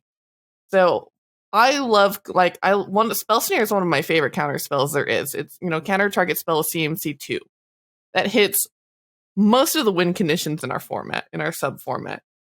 So looking at Change the Equation, yes, it is 1 and a blue to hit something that's 2 or less, but that is now taking the floor of Spell Snare and increasing it drastically, because if we think about, all the things that happen at 0-1 that are very impactful, including to, that is across card types. So not just non-creatures, not just creatures, but across card types is really substantial. Mm-hmm. And so how I like to evaluate counterspells is I like to try and run counterspells that hit the biggest variety of card types possible. So I will never run Miscast because it's not a hard counter. And I will also never run Dispel because it only hits instant. I don't know if I go that way, but So I like to run, I also like to play more defensively, more controlly. I don't like to just have interaction for when people are interacting with me. So I love cards that can hit as many card types as possible. And then the other thing of countering target red or green spell with mana value 6 or less. So, I mean, it just feels incidental, right? Like, it feels incidental, but it's like, that's a lot of commanders that are in red or green. That's things. Oh, that reads counter target Najila. It does! my mind went to Seedborn Muse, but it also does say counter target Seedborn Muse. I think it's 2 mana is probably too slow to hit Najila most of the time. I mean, yeah, but if when Najila gets played again, also counters the bird. You're not bold of you to assume I'm ever casting Najila again, like after the first time it gets disrupted. You do it all the time. I've seen it. What are you talking about? But I wouldn't say all the time. It's like, don't listen to this man. It hits a lot of good stuff, and a lot of people will scoff at the fact that it is 1 and a blue. Right. But if you are playing a deck that wants to be more about controlling, then I think this is a very good counterspell. And if you're playing a deck that's more on the controlling side, you're probably playing a Baral or some other cost reducer like that, which is going to make it a blue. Yeah, that's fair. I mean, Pongo, what are your thoughts? I mean, like, I look at this and like I'll I play a lot of the more like 2 mana counter spells, right? Like, I'm a big fan of Delay. I'm a big fan of Memory Lapse, big fan of Mana Drain. And I guess my question is, when you look at those 3 cards, where does this kind of fall for you? Because, like, you know, Delay exists and Memory Lapse exists and Mana Drain exists and Counterspell exists. And so, like, how do you feel like this being 1 in a blue, is it worth it there, or are you thinking of the other options still first?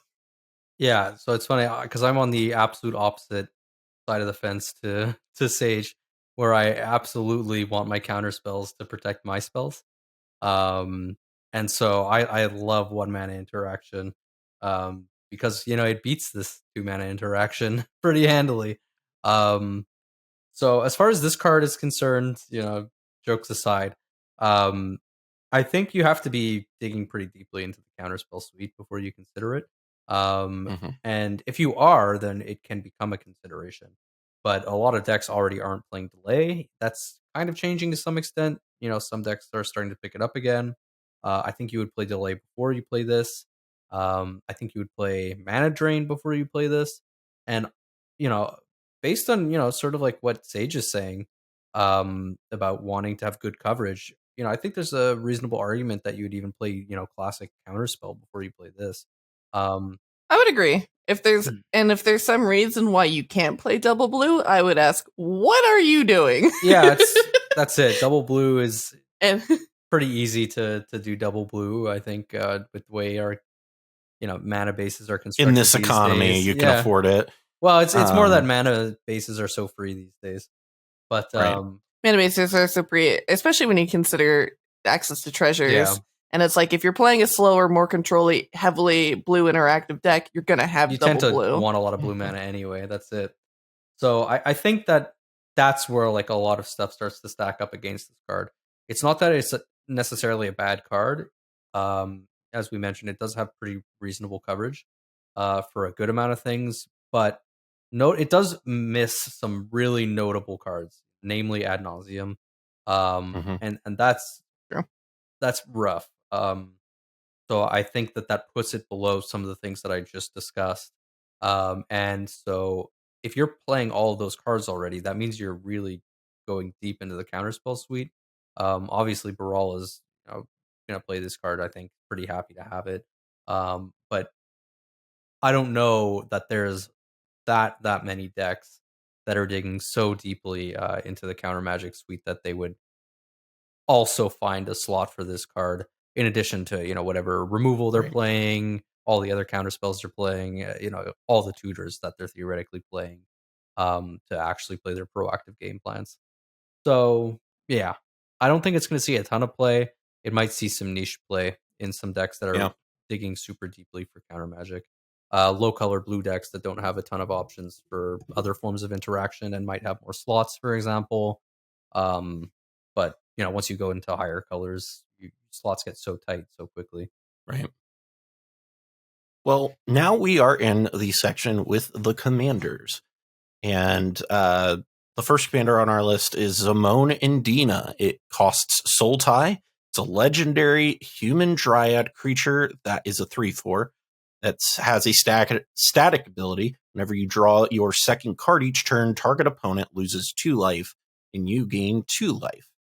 And then it has a tap and sacrifice another creature, draw a card. You may put a land card from your hand onto the battlefield tapped. If you control 8 or more lands, repeat this process once. So Pongo, I think, so this came out and immediately we were like, hey, new Sultai Hulk Commander. That's neat. Also, hey, new Sultai Hulk Commander that is a sack outlet in the command zone. So this is pretty cool card. Yeah, you know, I was super excited when I saw this card. I think that, you know, I mentioned it to you. I just love that mana cost on a card. It's just so nice to see. I don't know why. It's good to have For it me, back. it's like super aesthetic. Obviously, I think Yeah. Leovold. I started playing in Concept Tarkir, so seeing the like black, green, Yeah. blue, Mhm. that it feels good. And it does bring back Leovold too. It certainly Yeah. comes to mind, but it's nowhere near Leovold. Yeah, not thankfully. trying to make any kind of equivalence between the two cards. Not trying to give me war flashbacks. No, is what he's saying. certainly not. But yeah, so I mean, I think it's reasonable in the sense that you can do Hulk with this. I don't necessarily think that it's even better than like Thrasios Timna Hulk, other than like the command zone sack outlet aspect. Mhm. You know, you I think lose out a little bit in terms of your like backup lines or like sort of alternative layering with like the breakfast Right. type combos. You know, while it is really nice to have a sack outlet in the command zone for those types of strategies, um, I think just having better commanders, like in Timna especially, is really, really valuable. And I don't actually believe that Zimone and Dina do enough in sort of like a finite sense to sort of warrant uh, the command zone over other options. Um, it's tough that you have to sacrifice a creature for the activated ability because you can't just do this. Yeah, it's like a Scepter commander, not just like tap, draw a card, and you can put a land into play. Obviously, it's a downside and upside because the upside is that it can sacrifice the Hulk, but the downside is that if you want to use this in a fair way, you're giving up on material.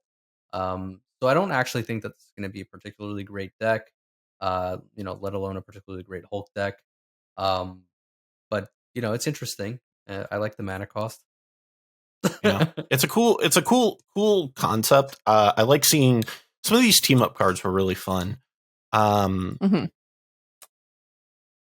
Next card, I mean, Sage, do you have anything to add to that? I know it's funny because like I looked at this card and I was like, oh, retreat to Coral Helm combos. That's fun. It does combo with that. Yeah. It does combo with that and a Field of the Dead. Yes, yeah. Well, that's it. You Field draw of the Dead, a bounce land, and a Bloodghast, and you're going to town. I love it. So Hulk was not even. Can you tell that I don't play Hulk whatsoever, or don't encounter it very often? I think a lot of people's minds did go to Field of the Dead, like Reliquary combos, not Night of the Rogue. It's funny because you can kind of tell like what era of cEDH people come from based on which combo they think of immediately. Because if I was thinking for casual play, not for cEDH. Well, yeah, but even then, like the older cEDH people immediately were like, "Hey, this is a Hulk sack outlet," because we remember the days when Brawls was the Hulk deck, right? Oh man, yeah, God, I forgot about and that. So and then it's interesting to hear like some people look at it and immediately go to retreat. That's very funny. The next card on our list is a pretty awesome card. I'm very excited about this card. It is Drana and Linvala. It is a legendary vampire angel with 3 power, 4 toughness, and it has flying and vigilance, and 2 static abilities. Activated abilities of creatures your opponents control can't be activated. Second ability is Drana and Linvala have all activated abilities of all creatures your opponents control. You may spend mana as though it were mana of any color to activate those abilities. Sage, this card is stupid. This card is really dumb. I am thrilled to see this card. What are your thoughts on this? It's very fun. So it actually, in a weird way, it kind of reminds me of Tibalt because it's playing your opponent's decks in a low color shell. Mm-hmm. And a lot of people would scoff at that and be like, "Ugh, that's parasitic, derogatory." And I think we have to remember cEDH has never been parasitic. No. Never. You're like, that's part of the natural life cycle of a meta, though, is having those decks. That's what allows, new decks to form, is because, anyway. So So I think this Get is. on that I think this is really. Maybe. I think this is really interesting because, there are so many activated abilities that are so good. I mean, you have Thrasios in the command zone, you have Najila in the command zone, you have Kinnan. Just oh my god, just so many. I can't wait to in the put this command zone. into Arden. Oh my god, Arden Silos. I'm so excited. In decks. Much less when you think about all of the creatures that are in decks. I mean, just hell, even mana dorks for extra acceleration. There is just a lot of ways that this being in black and white, which gives you access to a lot of powerful cards, and your commander really opens up your access to other colors in a way that you wouldn't ordinarily see, while also being a hate piece, which is really cool. Like got the card, not Nullrod, the other one. Lecter? Curse Totem is Curse Totem is a great card. It stops a lot of decks. I mean, a lot of mine actually. So it's like, that's not a nothing hate piece to have in the command zone that now people have to play around. They have to mold differently. They have to plan around. And that disruption in and of itself is a powerful factor. Well, I can tell you, as somebody who's played Lavinia, it is. But then it's also fun when people just don't pay attention to what commander you're playing and they keep 0 land hands and you play a turn 1 Lavinia and they stare at you weird. Like, wait, can I read that? Pongo, I think you and a lot of other people are looking at this in the 99 of decks. Where do you see this fitting in cEDH? I mean, predominantly. If you're in the colors for it, it's pretty much just like a strictly better Linvala. I mean, strictly better with an asterisk. Feel free to comment why it's not strictly better. But give it your best shot. Exactly. So yeah, I mean, give us that engagement, baby. Historically, Linvala has seen play. It's sort of fallen off the face of the earth to a large extent, I would say, though, as the meta has moved away from like Thrasios, Tymna, green mid-range type decks, more towards the Grixis core. People started packing more Collector Roof and Nullrod instead, and Rule of Law. And so Curse Totem, stonks are pretty low. Which is, a perfect time to power creep the card that, people were not really playing all that much. So I'm pretty happy to see this. I think it's a great, tech choice for stacks decks that may want to be able to tech against,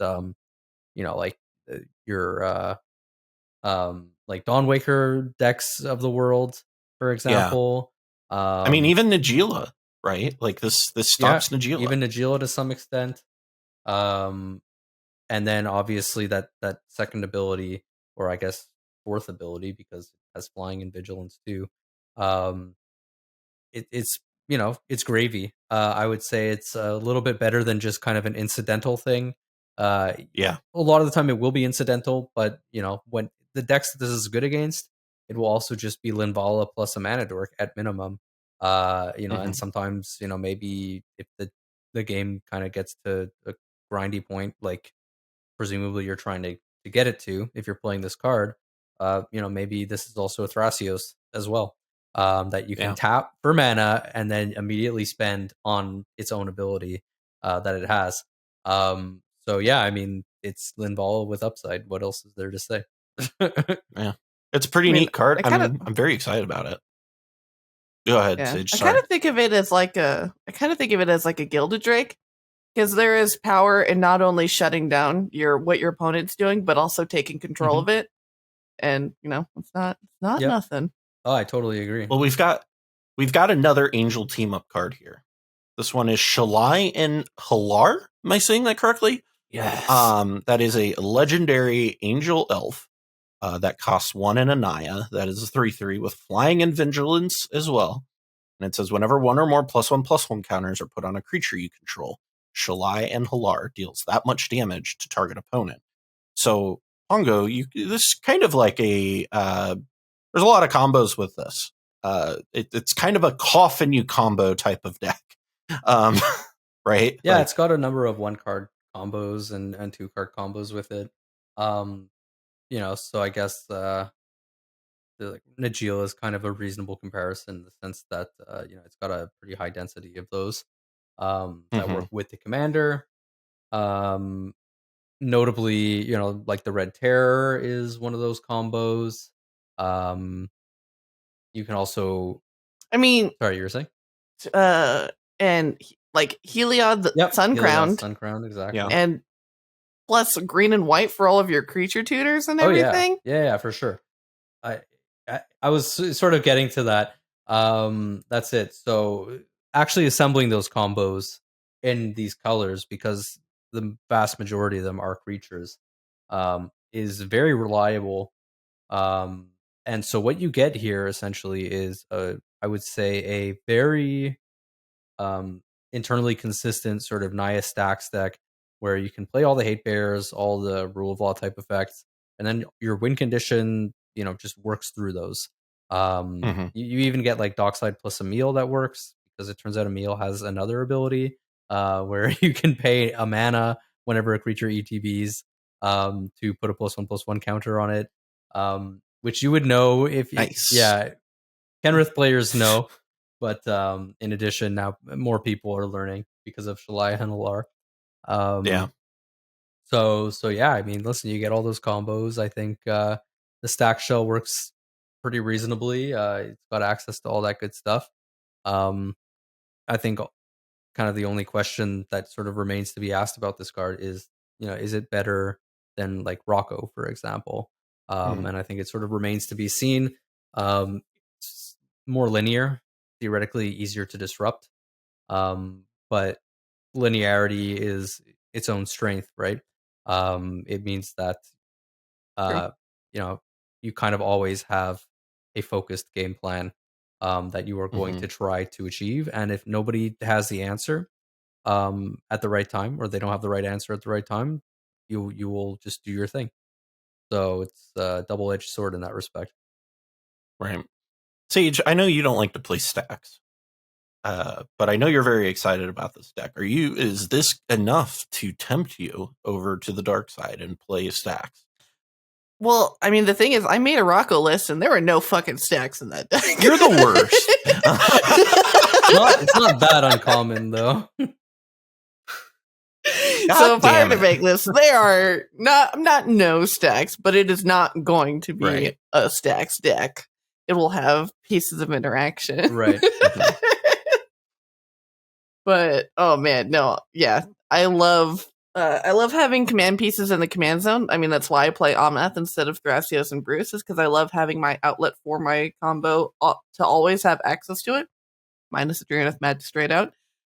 So, I mean, this definitely appeals to me, and the fact that it goes infinite with, so many, just like one other card, that's incredibly easy to tutor up in this color combination, I think to me is personally very appealing.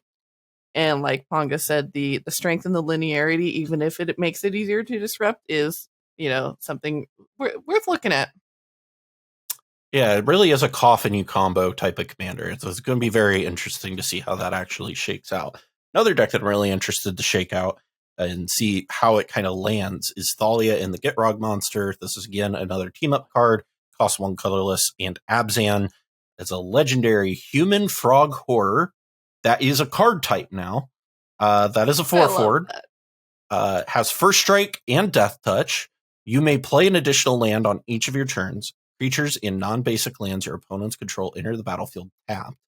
Whenever Thalia and the Gitrog monster attacks, sacrifice a creature or land, then draw a card.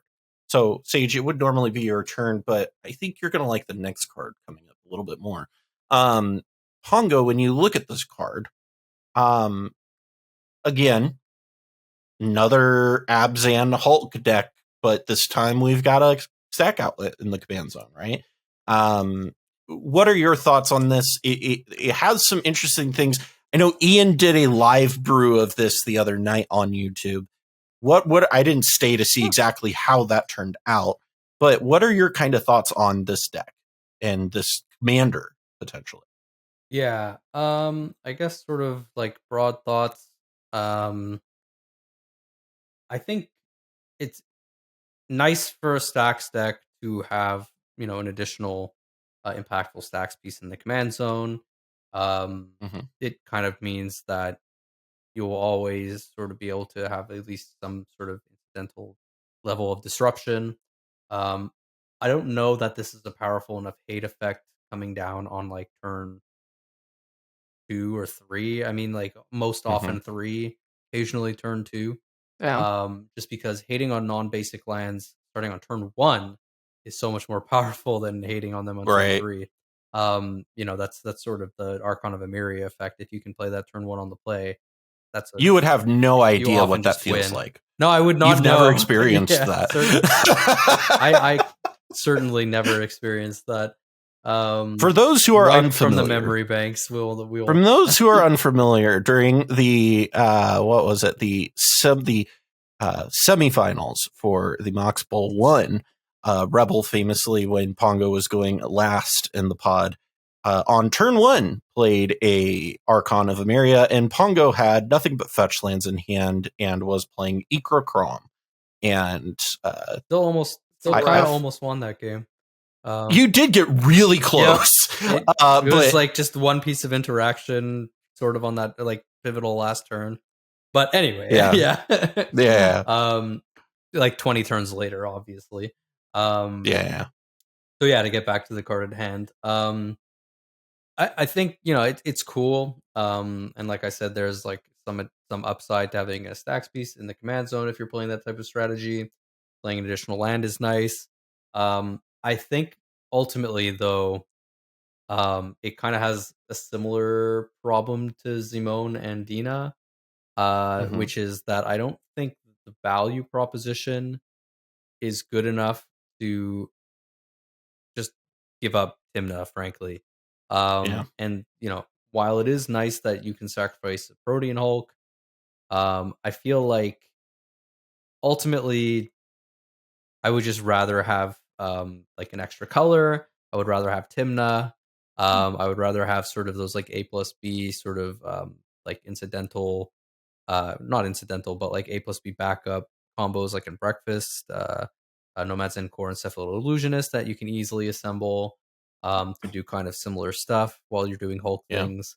Theoretically, Hermit Druid lines. Like there's just not that much draw for me, at least, to just a lower color Hulk deck. Before we had Flash, and so obviously you needed to play blue.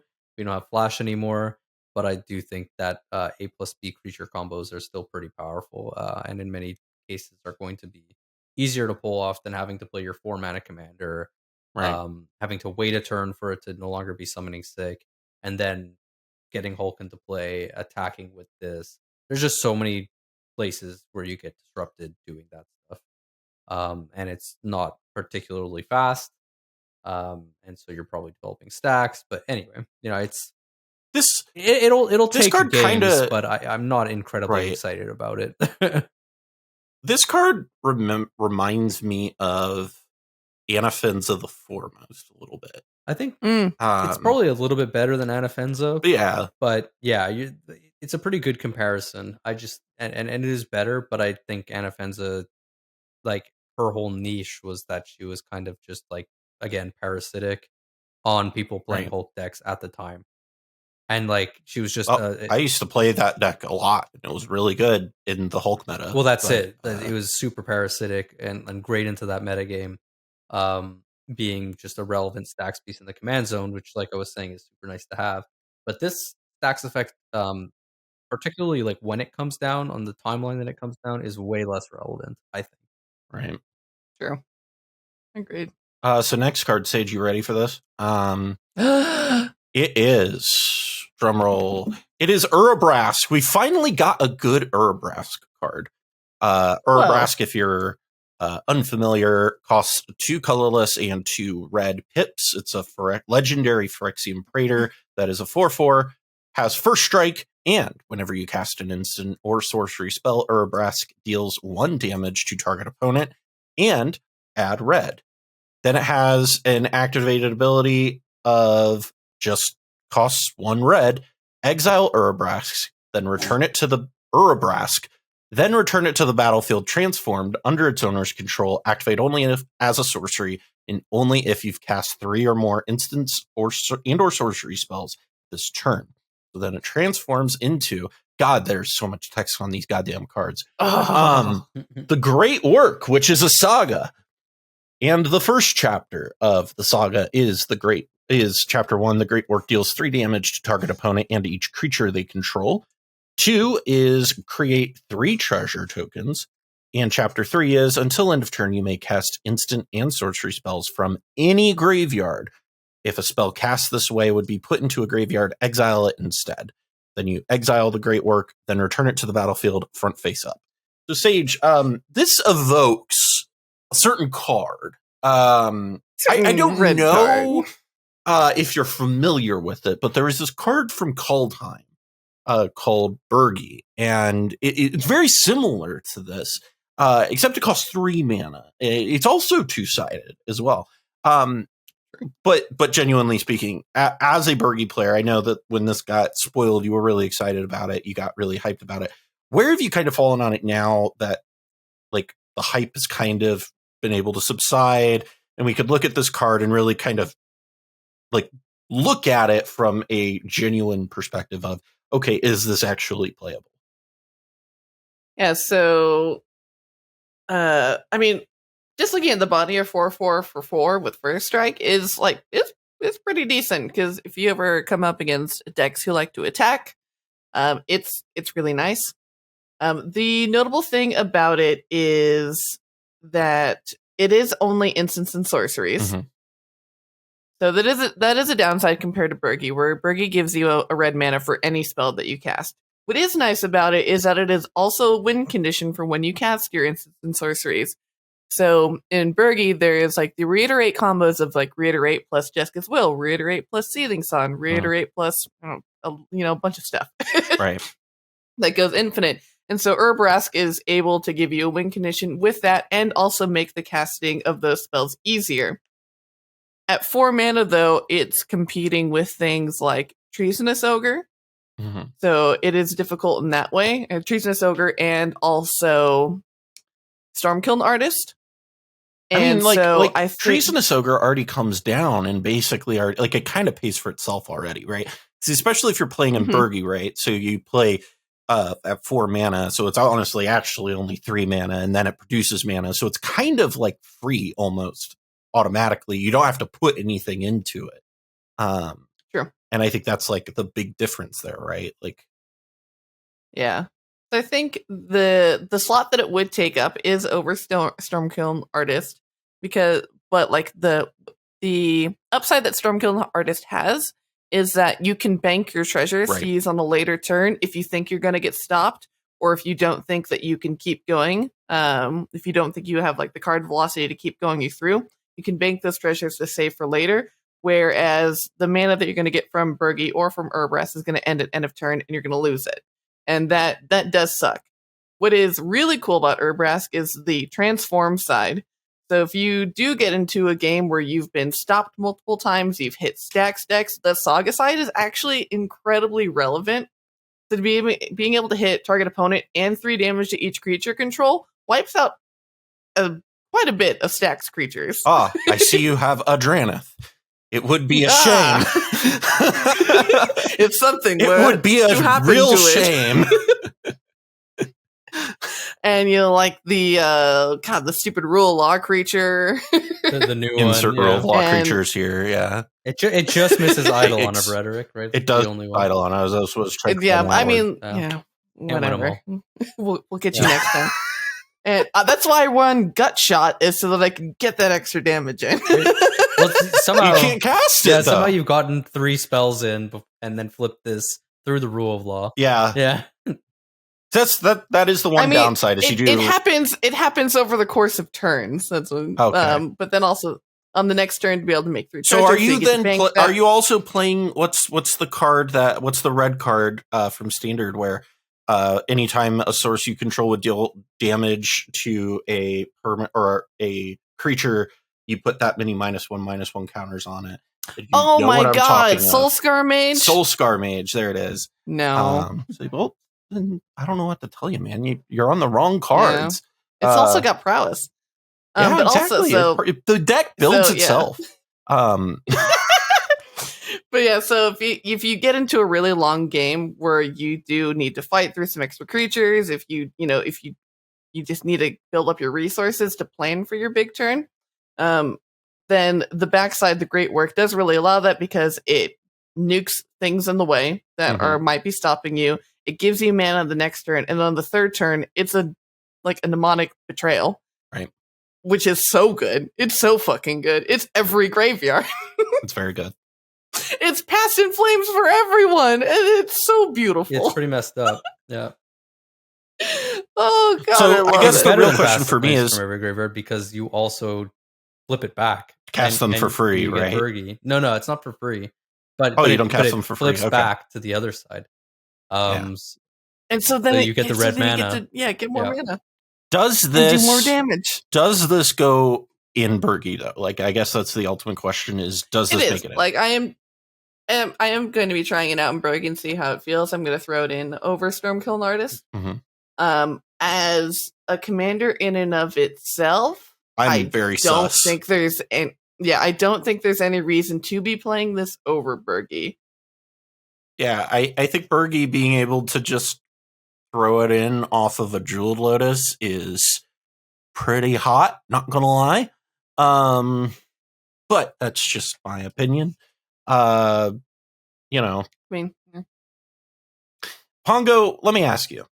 Do you have any deep feelings about Kogla and Yidaro? I've been looking at this card for like the past 20 minutes, being like, how did this one get onto the list of cards to discuss? This is on our list. I was trying to think desperately. I was like, there's got to be some kind of combo with it. Maybe with Ilfar? I don't know. So, Surreal, if you're listening, I'm sorry. Kogla and Yidaro is a card. It's a Gruul card. You can channel it. And it shuffles back in. Most importantly is that it's Monkey. That's the most important thing. It's Monkey. It's Monkey. But like, it's Monkey. I'm gonna play it in my casual Kibo deck for sure. But of course you are. That's a casual deck. Like, yeah. It's got the most important pipeline of monkey/ape, and it does relevant things for casual Magic. But it is not the second coming of Kogla, that's for sure. Kogla is a combo machine, and this is not a combo machine. Yeah, I'm sure Antonio, if you're listening, is going to get in the comments and tell us why we're wrong. Tell us why it's great. And Kogla this and Kogla that and Gruul something or other. And I love you, Antonio. You're great. The last card on our list though is Kroxa and Kunoros. Is a legendary elder giant dog that is a 6/6, costs 3 colorless and Mardu, has vigilance, menace, lifelink, and whenever it enters the battlefield or attacks, you may exile 5 cards from your graveyard. When you do, return target creature card from your graveyard to the battlefield. So one, I just realized that it costs the same as the other giants in Magic. For the escape. The other 6. Yeah, the ones that enter an attack. The other that do that. Giants, I mean, but beyond is one of them technically. Well, it's like the same mana cost as Sun Titan and Primeval Titan and those Titans is what those have the same enter the battlefield plus attack trigger. And that's why I was comparing them. It just clicked to me. I was like, oh, they're the same mana cost. Sure.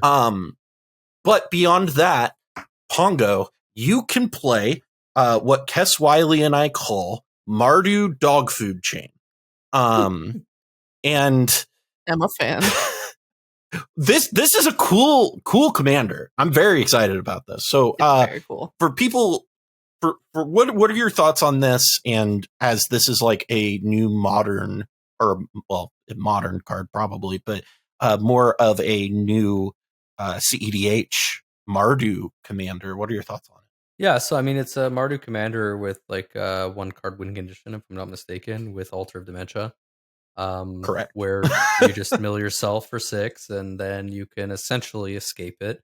And it's cool because you can stack the triggers in such a way that you can do that in response to its ETB, because it's got the when you do part. So yeah, you can kind of just like respond to its trigger, blah blah blah. You don't have to target anything on ETB. And then you bring it back, so you're milling 6 each time, netting 1 in the graveyard. So ultimately, I think the plan is to assemble some kind of Abdel Adrian combo, or I don't know, something with Angel of Glory's Rise. I've seen lines like that before. Yeah. So that's it. It's kind of just a self mill 1-card combination. You know what it kind of reminds me of, in a way, is it sort of reminds me of Sultai Sidisi, a little bit. I mean, well, in the sense that like you're milling yourself out, yes. Yeah, I think that it functions on a similar like axis to that deck, right? Like it's very similar in that it has that combo with Food Chain, and in this case, it combos with Altar of Dementia. Right, but so it feels like all 2-card combos, right? Sure. Yeah. But like, I guess what I'm saying is like it operates in a similar like atmosphere. Sure. It's genre also like deck. Grolnok in the sense that you're milling yourself out. Yeah, I mean, as far as viability, I think 6 mana for this, and then also you need to have the combo. You get red. I mean, like, yeah, it's totally a big boost. It is doable. It's certainly doable. And if I'm not mistaken, it works through Rule of Law across 2 turns, which is also really, really sick. And other than like a few potential bad hits, theoretically you could also be doing like Nas related stuff. So I think like the viability is there.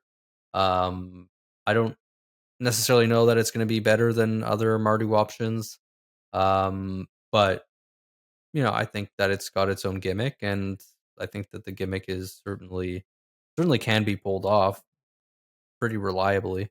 It's the real gimmick is that you can play Mardu Dog Food Chain, right? And like and lose you get to say to that a Forcip negation or something, but we don't talk about that. I mean, that's most breach yeah, decks. that's fair. Literally. Well, you're not wrong. Not ones with blue, but yeah. Well, listen, we aren't here to play good decks. We're here to play Mardu decks. I know I'm not. Yeah, no, that's fair.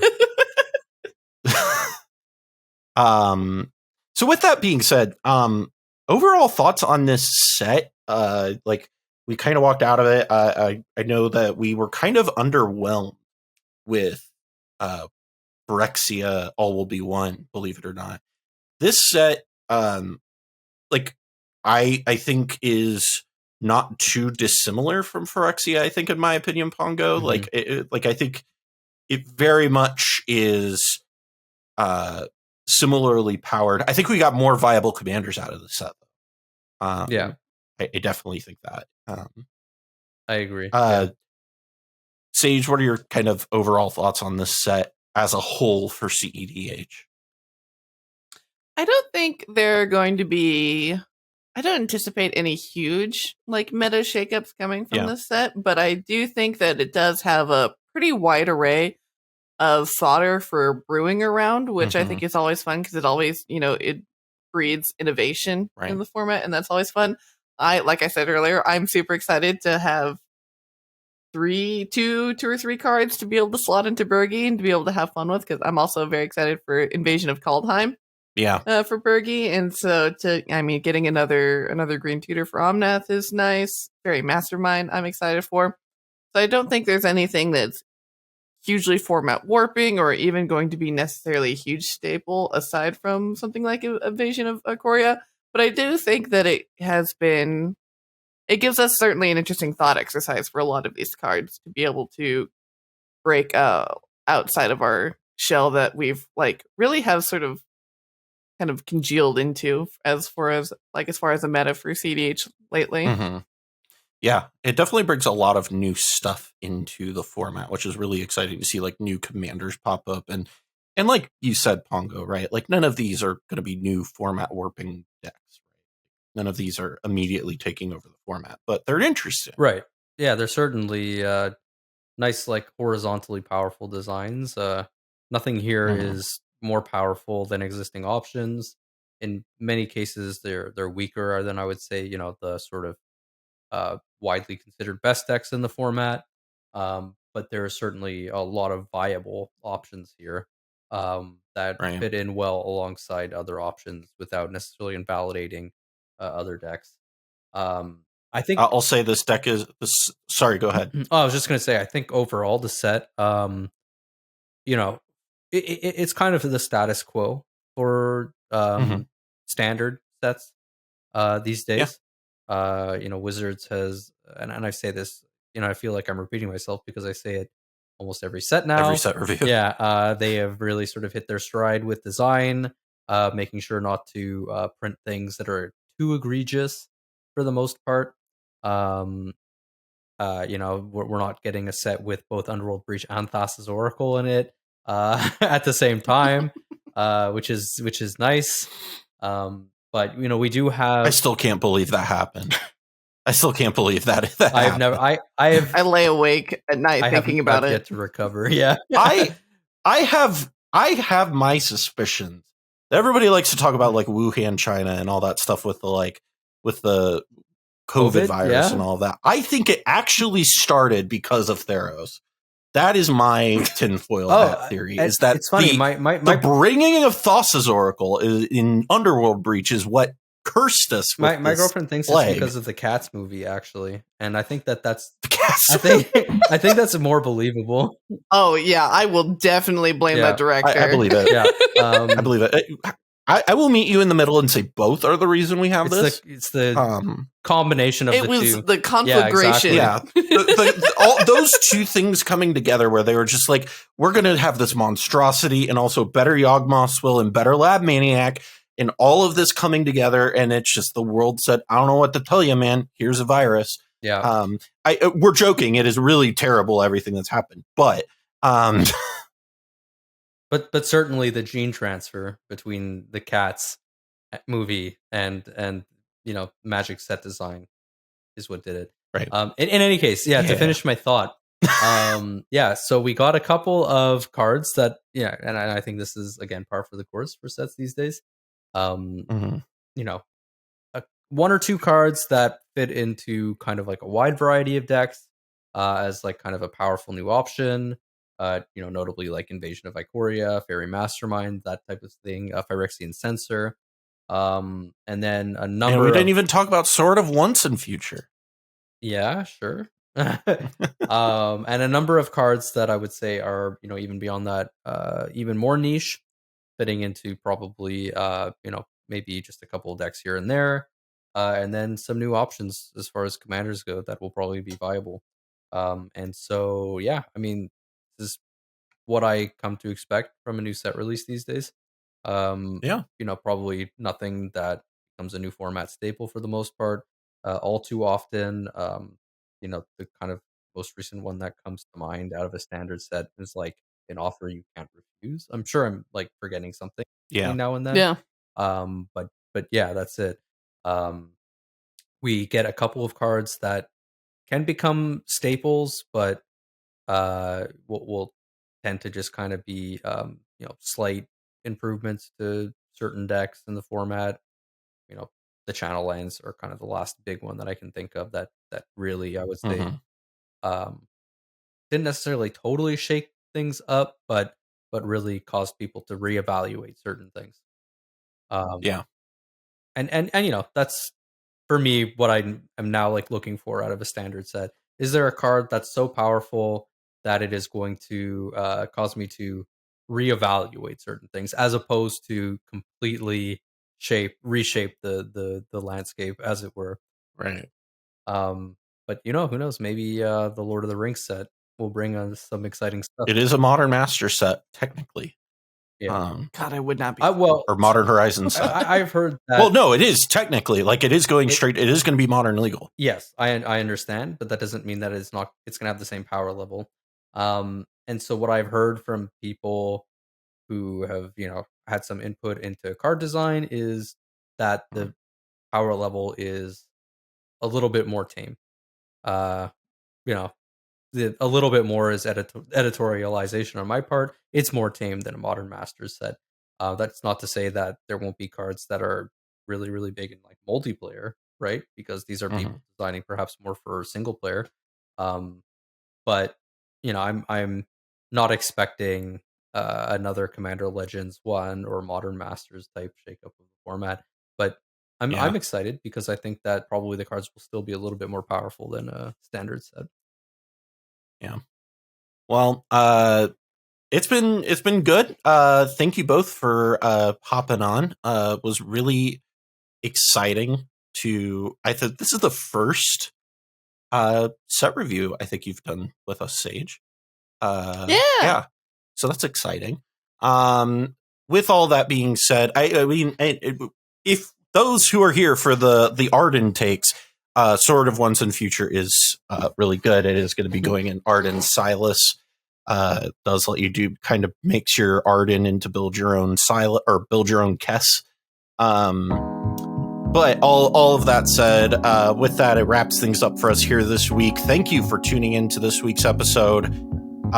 If you want to support the podcast and everything we do here over at the Mind Sculptors, there's 2 different things you can do. Well, 3, actually. 1, you can like, subscribe, and comment on whatever platform you're listening to or watching on. The second is you can head on over to themindsculptors.com/shop and pick up our merch. We have a bunch of different merch over there, mostly t-shirts, but we with our logo on it. But we also have the specifically for Pongo, could be a Najila card t-shirts. So make sure you head over there, get that. Otherwise, you can also support us on Patreon by heading over to patreon.com/themindsculptors. There will also be a link in the description below. I want to take a moment to say thank you to our top tier patrons, Adam Hamden, David Snavely, LF Cruz, Matt Boehner, Michael Levine, and Senior Coupon. That's my favorite of that list. Thank you again for joining us this week, and from all of us here at the Mind Sculptors, I'm Callahan, and we'll see you next time.